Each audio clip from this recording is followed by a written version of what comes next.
रात 10 बजे के करीब थकी हारी नेहा घर पहुंची तो भाभी ने रूखेपन से कहा, दीदी तुम्हारा खाना ढक कर रखा है, चाहो तो गरम करके खा लेना। नेहा ने सिर हिलाते हुए अच्छा कहा और कपड़े बदलने अपने कमरे में चली गई। हाथ मुंह धोकर खाना लेकर वो कमरे में आई ही थी कि भाभी की बातें उसके कानों में पड़ी। अब तो हद हो गई है, रोज ही रात को देर से लौटना। कभी खाना खाया तो ठीक, नहीं खाया तो ठीक, इन्होंने तो नाक में दम कर रखा है। मोहल्ले वालों अन्य की बातें सुन सुनकर तो मेरे कान पक गए। पता नहीं ऐसा क्या काम करती हैं, भगवान जाने कब तक छाती पर मूंग दलती रहेंगी। भाभी भैया से ये सब कह रही थी। अब तक भैया ने एक शब्द भी नहीं कहा था।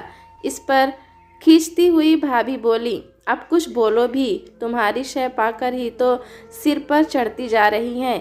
कल ही दीदी से साफ साफ बात कर लो, वरना मैं ही पूछ लूँगी। इस पर भैया का कुछ धीमा स्वर कुछ धीमी आवाज़ में सुनाई दिया, अरे ऐसा गजब मत करो भाग्यवान, उसी की कमाई से तो ये घर चल रहा है।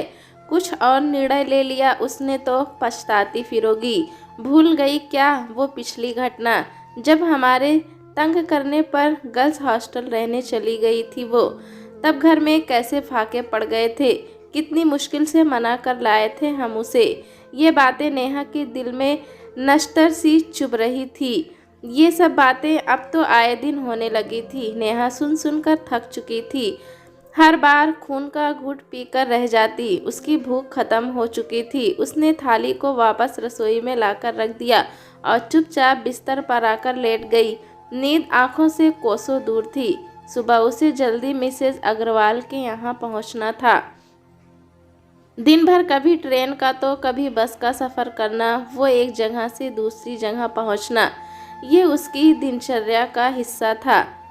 नेहा फिजियोथेरेपिस्ट थी। उसे अपने मरीज के घर जाकर व्यायाम, मालिश आदि के बारे में बताना समझाना पड़ता। इसके लिए उसे मुंबई जैसे शहर में बहुत भाग दौड़ करनी पड़ती थी।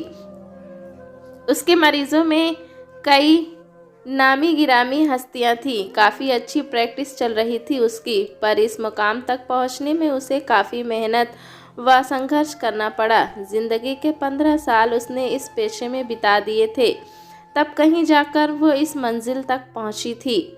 उसे काफ़ी जद्दोजहद करनी पड़ी थी अपने आप को स्थापित करने में। नेहा को याद आने लगे वो दिन जब वह छोटी थी। बड़े भाई के बाद हुई थी वो। खूब नाजों से पाला था उसे उसके मम्मी पापा ने। नन्ही प्यारी सी गुड़िया लगती थी वो। उसके पापा उसकी हर फरमाइश पूरी करते। हमेशा कहते, नेहा की माँ देखना, एक दिन मेरी बेटी इतनी बड़ी अफसर बनेगी कि दुनिया इसके आगे झुकेगी। पढ़ाई में इतनी होशियार है और सुंदर भी है, इसके लिए तो मैं राजकुमार सा दूल्हा ढूंढूंगा। माँ भी पिता का समर्थन करती। उनके यहाँ कई पीढ़ियों से बेटी नहीं हुई थी, अतः बेटी की बहुत ख्वाहिश थी उसके पापा को। पर यही हालत तब ख़त्म सी हो गई जब एक और बेटे की चाह में उनके यहाँ और 6 बहनें लाइन से पैदा हो गई। पिताजी सब संभल ही रहे थे कि एक दिन हार्ट अटैक में चल बसे। उस वक्त वह 10वीं कक्षा में थी। 7 बहनों में इकलौता भाई अधिक लाड प्यार से बिगड़ गया था। उसका मन पढ़ाई में बिल्कुल नहीं लगता था। वहीं नेहा पढ़ाई में होशियार थी। पिता की मृत्यु के पश्चात माँ ने भी खाट पकड़ ली। अब तो खुद ही पढ़ाई का, घर का काम, छोटी छोटी बहनों की देखभाल, सभी की जिम्मेदारी अकेले नेहा पर आ पड़ी थी। उसने पिता के मिले प्रोविडेंट फंड की रकम को बैंक में जमा करवाया तथा साथ ही ट्यूशन भी करने लगी। समय ने उसे वक्त से पहले ही परिपक्व बना दिया था। 12वीं के बाद उसने फिजियोथेरेपिस्ट का कोर्स किया। साथ ही घर परिवार, बहनें, सबकी जिम्मेदारियों को निभाती रही। उसके पिता के दोस्त थे मंगल सेन जी। उनकी सिफारिश पर उसे किसी प्राइवेट नर्सिंग होम में फिजियोथेरेपिस्ट का काम मिल गया था। तब उसकी उम्र मुश्किल से 20 बरस रही होगी। तब से जो जद्दोजहद शुरू हुई वो आज तक चल रही थी। बहनों को पढ़ाकर कुछ बनाकर एक एक को निपटाती गई वो। माँ बिस्तर पर लेटी लेटी बार बार बलाइयाँ लेती रही। भाई आवारा निकल गया, बुरी सोहबत में रहने लगा था। उससे तो घर में कोई मदद मिलती नहीं थी, उल्टे वो ही नेहा से मांग मांग कर पैसे ले जाता। नेहा जब अपनी जिम्मेदारियों से मुक्त हुई तब पाया कि बालों में सफ़ेदी झलकने लगी थी। अपनी तरफ तो उसका ध्यान ही नहीं गया था। बीच बीच में जब कभी कोई रिश्तेदार उसके लिए रिश्ता लेकर आते, माँ किसी न किसी बहाने से टाल देती। वो भी अपनी जिम्मेदारियों का एहसास कर अपने सारे जज्बातों को जब्त कर लेती। भाई की भी शादी हो गई। शुरू शुरू में तो भाभी का व्यवहार सही रहा, पर बाद में वही भाभी अपने रंग दिखाने लग गई। घर में नेहा का स्थान सिर्फ पैसे कमाने वाली मशीन की तरह रह गया था। अब तो माँ भी कुछ बदल सी गई थी। बहू की हाँ में हाँ मिलाते हुए वे भी नेहा को ही बात बेबात दोषी ठहराने लगती। भाभी भी अपनी ही दुनिया में मस्त रहती। आए दिन कुछ न कुछ फरमाइश नेहा से करती रहती थी। कभी कहती, दीदी आज बबलू की फीस भरनी है, तो कभी कहती आज कपड़ों के लिए पैसा चाहिए, या आज पिंकी कह रही थी कि बुआ से कहना मुझे साइकिल दिला दे, इत्यादि। नेहा भी भाई के बच्चों को माँ सा प्यार देती। अपनी सारी कमाई भतीजे भतीजी व घर पर लुटाती रहती। बहनों के खर्चे भी बढ़ते जा रहे थे। आज डॉली के यहाँ तीज आई। आज मंजू के बेटा होने का फंक्शन है, उसके यहाँ सामान जाएगा। जयपुर वाली बहन की मैरिज एनिवर्सरी है, उसके यहाँ अच्छा सा तोहफा लेकर भाई जाएगा। उसके लिए साड़ी, उसके सास ससुर के लिए कपड़े, बच्चों के लिए कपड़े, फल, मिठाइयाँ जाएंगी। उसका खर्चा आए दिन माँ की फरमाइशें कुछ न कुछ लगा ही रहता। उसने कभी सोचा भी न था कि उसे लाड करने वाली यही माँ उसकी अपनी सगी माँ इतनी बदल जाएगी। उसकी शादी का तो कभी ख्याल तक नहीं आया। ऊपर से कुछ कह दो तो घर में हंगामा। माँ का रोना धोना शुरू की। आज तेरे पिता जिंदा होते तो मेरी ये दशा तो ना होती। मैं तो अपाहिज हो गई हूँ, तुम्हारे टुकड़ों पर पल रही हूँ। मैं तो हूँ ही करमजली, मौत भी तो नहीं आती। माँ का बड़बड़ाना एक बार शुरू होता तो रुकने का नाम ही नहीं लेता। वो सुबह एक कप चाय पीकर जल्दी निकल जाती और शाम ढले थकी हारी लौटती। भाभी से यह कभी ना होता कि जहाँ बबलू पिंकी को टिफ़िन पैक कर रही हैं, वहीं उसके लिए भी 2 पराठे सेक कर दे दें। हर महीने घर के खर्चे के लिए सारी कमाई हाथ पे रख दो, उस पर भी ये जलालत भरी जिंदगी। क्या यूं ही घुट घुट कर जीती रहेगी? क्या यूं ही चलती रहेगी जिंदगी? आखिर कब तक? सोचते सोचते उसकी आंख लग गई।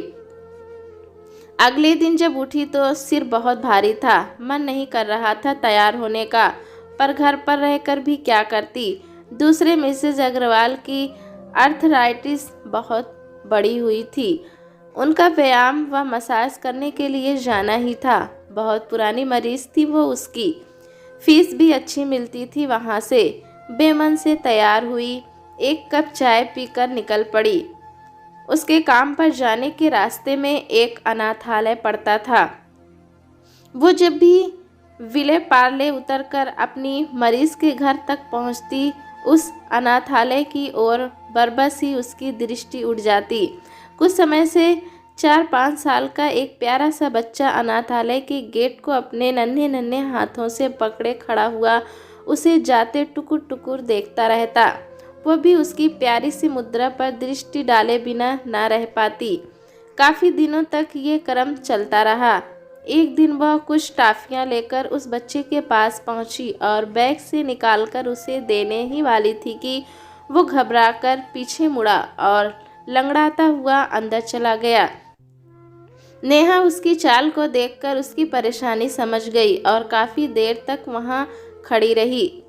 उसका मन उस बच्चे को देखकर व्यवस्थित सा हो उठा और अनमनी सी वो वहाँ से चल दी। उस दिन अपने सारे काम तो उसने निपटाए, पर मन के किसी कोने में वही बच्चा, उसकी लंगड़ाहट, मासूम सा चेहरा आदि आंखों के सामने तैरता रहा। अगले दिन वो जब फिर से वहाँ से गुजरी तब वही बच्चा उसे उसी मुद्रा में दिखाई पड़ा। वो यंत्र चालित सी उसके पास पहुंच गई। वो उसे देखकर पीछे मुड़कर लौटा नहीं। इस पर नेहा ने उसे बैग से टॉफियां निकाल कर देने के लिए हाथ बढ़ाया, लेकिन बच्चे ने अपना हाथ नहीं बढ़ाया। नेहा ने कहा, बेटा ले लो। इस पर वो तुतलाता हुआ बोला, आंटी डांटेंगी। नेहा को बच्चे की इस बात से उसकी समझदारी का एहसास हुआ। उसने कहा, अच्छा बेटा, एक बात बताओ, तुम्हारी आंटी हाँ देंगी तब ले लो तो ले लोगे ना? इस पर उसने कहा, हाँ। मैं सिर हिला दिया। नेहा ने पूछा, बेटा तुम्हारा नाम क्या है? बंटी, उसने जवाब दिया। नेहा ने फिर पूछा, हमसे दोस्ती करोगे? उस पर फिर उसने हाँ की मुद्रा में सिर हिला दिया। अब तो नेहा का ये नित्य कर्म हो गया। वे दोनों मानो एक दूसरे की प्रतीक्षा में रहते थे। नेहा के मन में मातृत्व की भावना हिलोरे लेने लगी थी। उसकी भी शादी हो गई होती तो उसके भी प्यारे प्यारे बच्चे होते। उसे वो बच्चा इतना प्यारा लगता कि उसने निर्णय ले लिया कि वो उसे गोद ले लेगी। उस दिन वो अपने एक मरीज जो कि वकील थे उनसे मिली। वो गोद लेने के सारे नियम जाने। उस दिन घर लौटने पर वह विचारों के झंझावते में ही उलझी रही। इस घर में रहकर तो उस बच्चे को पालना नामुमकिन था, फिर वो क्या करे? इसी कश्मकश में वो घिरी रही। फिर भी कुछ फैसले उसने कर ही लिए थे।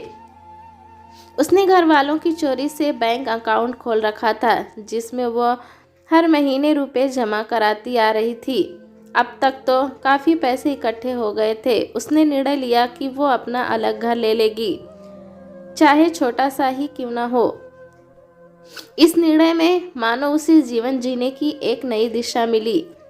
उस रात वो बंटी को लेकर अपने नए जीवन के बारे में सोचती रही। वो निर्णय लिया कि कल सबसे पहला काम वो अनाथालय की संचालिका से मिलने का प्रयत्न करेगी। अगले दिन जब वो उठी तो बहुत खुश थी। उसे यूं लग रहा था मानो सूरज की किरणें भी उसकी खुशी में साथ देकर दमक रही थी।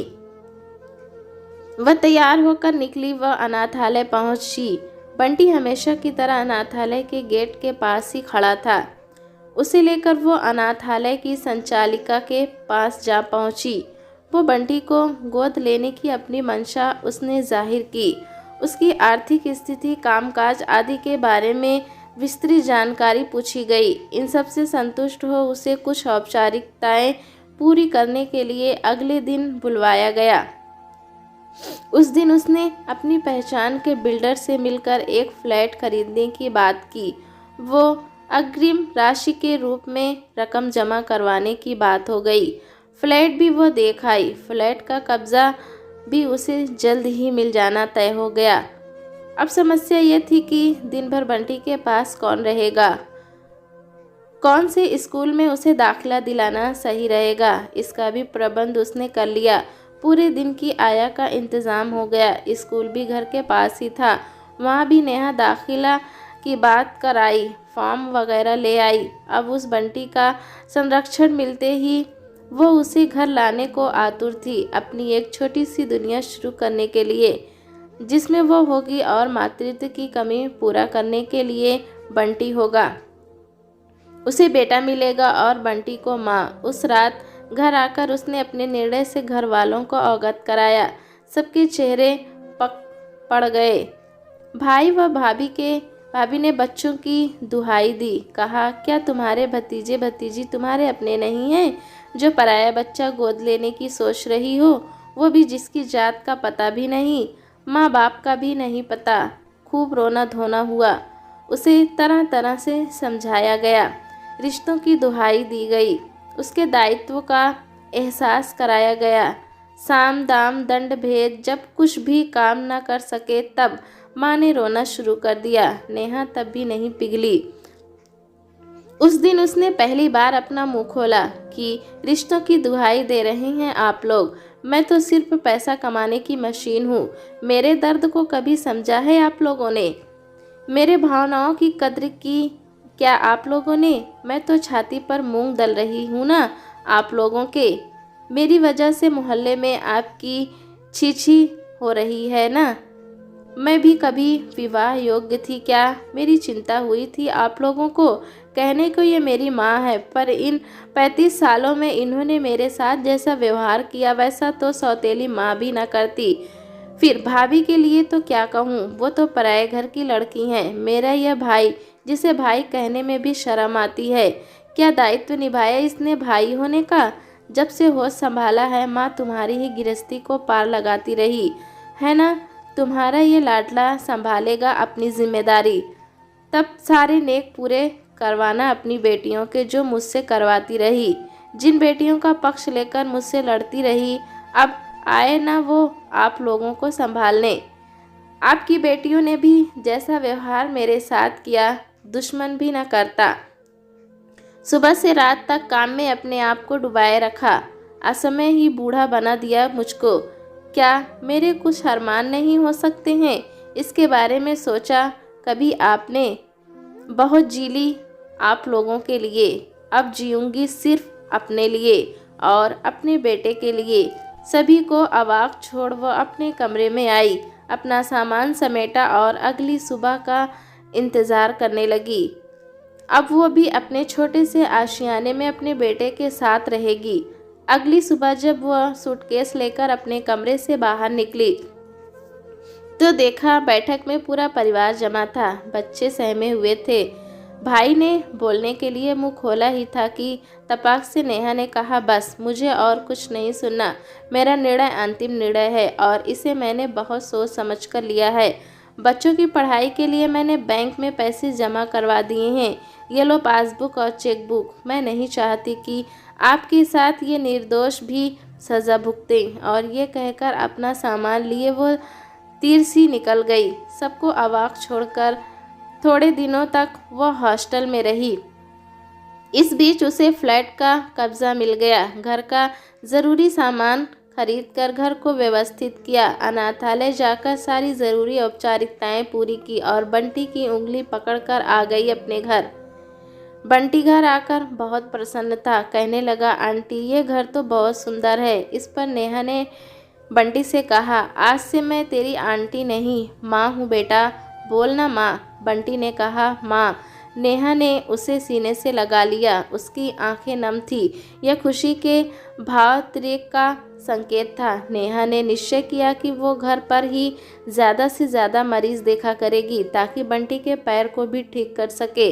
अच्छे डॉक्टर को दिखाकर उसने बंटी की तकलीफ़ के बारे में जाना और सही व्यायाम, मालिश आदि करना शुरू कर दिया। बंटी अब काफ़ी ठीक हो चला था। उसका स्वास्थ्य भी अच्छा होने लगा था। नेहा बहुत खुश थी अपने छोटे से संसार में अपने बेटे के साथ। दोस्तों, कहानी कैसी लगी हमें कमेंट में ज़रूर बताएं। चैनल पे नए हैं तो एक लाइक और सब्सक्राइब करना ना भूलें।